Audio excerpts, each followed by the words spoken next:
China will be ready to mount a full-scale invasion of Taiwan by 2025, the island's defense minister has said, describing current tensions as the worst in 40 years. Speaking to China Times, Chu Kuo-cheng said China was capable now, but would be completely prepared to launch an invasion in 3 years.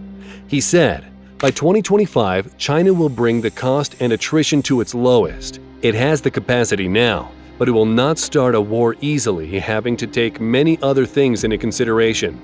With cross-strait tensions running high and China's People's Liberation Army conducting unprecedented drills around Taiwan and leader Xi Jinping using a rare Communist Party Congress to reiterate Beijing's commitment to reunification with the self-ruled island, you may think China is getting ready to invade Taiwan soon. Xi has reportedly ordered a PLA to be capable of taking the island by force and warned in a speech that China will never renounce the use of force in resolving the Taiwan question, a pledge that was met with thunderous applause. As China has been closely watching the international community's reaction to Russia's invasion of Ukraine, so it would be fair to presume that Beijing understands that an outright invasion of Taiwan could not only last years, but also result in China being subjected to multilateral sanctions and perhaps even a U.S. blockade. Such a move would likely put substantial pressure on the Chinese economy and the legitimacy of the Communist Party. As a result, some of the first indications that an invasion is in the planning could be a mix of both short and long-term economic steps to try and insulate the Chinese economy from external vulnerabilities. Beijing's optimal strategy for either preparing for war or merely deterring foreign sanctions is to minimize China's dependency on the world while maximizing the world's dependency on China. Beijing is already taking several mid- to long-term measures to achieve technological and material self-sufficiency.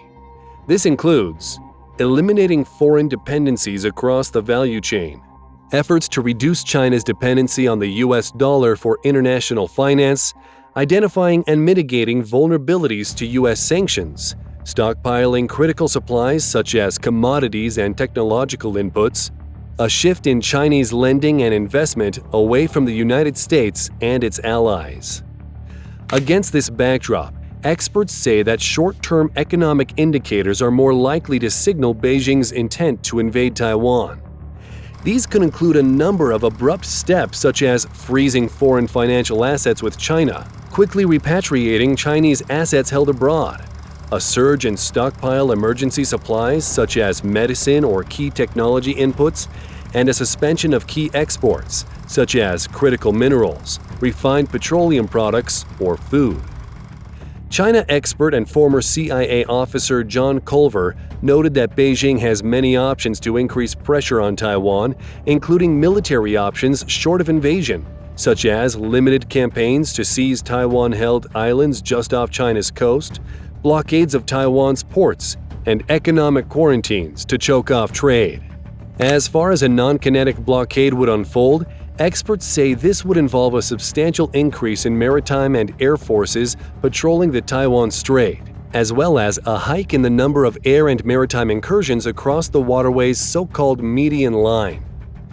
These actions could be implemented by the Chinese Coast Guard and PLA Navy without strikes, by demonstrating control of the air and maritime space around Taiwan, and would be detectable in the weeks and days ahead, said Kristen Gunnis, a security expert and senior policy researcher at the US-based RAND Corps. That said, given Taiwan's proximity to China, they are about 177 kilometers, 110 miles apart, and the size of both the PLA Navy and the Chinese Coast Guard. Beijing could probably establish a naval blockade relatively quickly. China had steadily increased its maritime and air presence in the Taiwan Strait in recent years, particularly following U.S. House Speaker Nancy Pelosi's visit to the island in early August. This means that the forces needed to implement a non-kinetic blockade or quarantine are largely already in the area, and there would be very little warning of such an operation. However, several questions could complicate such a scenario, including whether China would be willing to interfere with civil merchant vessels on the high seas and how it would respond to the U.S. and its allies challenging a blockade. A Chinese invasion of Taiwan, which, per U.S. President Joe Biden's recent comments, would trigger a military response from the United States, would be a national undertaking involving the mobilization and readiness of many civilian and military elements. It would require moving a large amphibious force across the strait, supported by air and naval forces, as well as attacks on Taiwanese defenses prior to any landing. There is also a view that China would need to attack U.S. and allied forces, including those in Japan, as part of any initial phase of invasion to prevent U.S. intervention in support of Taiwan and to give Chinese forces time to secure the island. The first indications could potentially be detected as early as 18 to 24 months in advance, including an increase in key munition stocks, especially precision-guided weapons for high-intensity naval, air, and amphibious warfare. The main problem at this stage lies in identifying the activity as being specifically related to imminent combat operations rather than usual peacetime levels.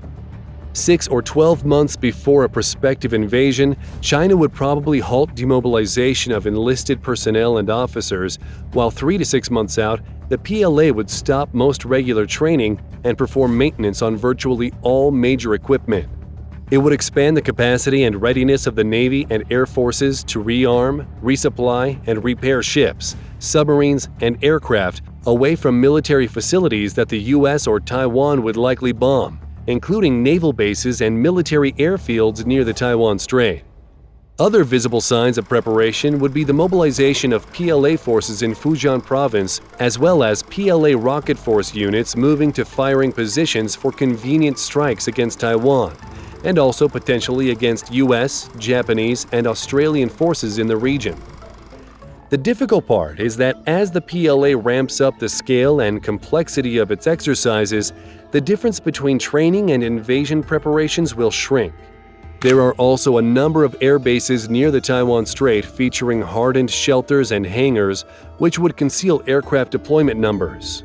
China is expanding the number of these air bases, potentially allowing it to have a larger regular force along the coast, reducing the need to forward deploy additional forces prior to any invasion and limiting the chances of observation. That said, the PLA would also take steps rarely seen in exercises involving its Eastern and Southern Theater Commands, which would take the lead in any invasion. Field hospitals would be established close to embarkation points and airfields. There likely would be public blood drives, and mobile command posts would depart garrisons and move to hidden locations.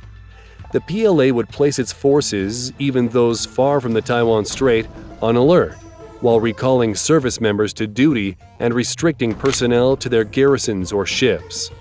The Communist Party would also order a national mobilization, a very public step not taken since 1979, at least 3 or 4 months in advance of planned combat. It would commandeer commercial ships, vehicle transport ships, large car ferries, aircraft, trains, and trucks, everything relevant to a war effort. Ahead of any attack, China would likely increase its public rhetoric against Taiwan in a bid to shape international opinion on its rationale for the move. However, experts note that the warning time would be very depending on whether there is a specific event or activity precipitating Chinese aggression. If China feels compelled to use force against Taiwan due to a concrete event, such as Taiwan declaring independence, then that would likely provide less warning time. But it all depends on China's strategic calculus under those circumstances.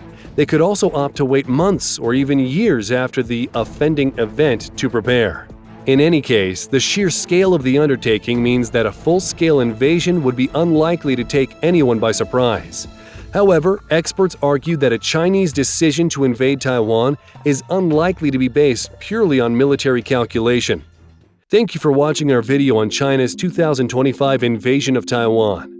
We hope that this video has helped to provide a nuanced and accurate understanding of these complex issues. If you found the video informative, please consider liking, sharing, and subscribing to our channel to stay up to date on the latest analysis and insights on current events and global affairs. Your support helps us to continue producing high-quality content and contributing to meaningful dialogue on important topics. Thank you again for watching, and we look forward to connecting with you in the future.